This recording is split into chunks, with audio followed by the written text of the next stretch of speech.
So I want to leave you with some take-home points about patients that are medically compromised and utilizing these objective measurements. We really need to have these accurate, non-invasive ways to look at primary and secondary stability. It's absolutely imperative in today's implant planning and placement protocols, both for placement and also for loading. We need to identify these risk factors for decreased osseointegration or failure, and then have some objective measurements to really back up our literature and to present to our patients.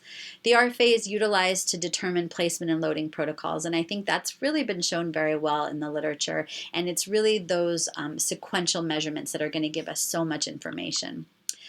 There are a lot of factors that influence ISQ measurements and implant stability. Some of those are very well defined, and some of those are a little bit more controversial and not necessarily consistent in the literature.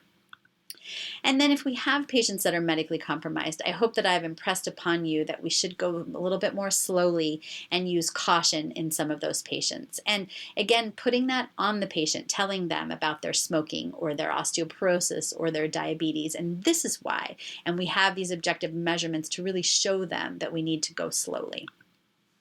And then we must identify ailing and failing implants early because that's of the utmost importance. So with that, I want to thank you for your attention.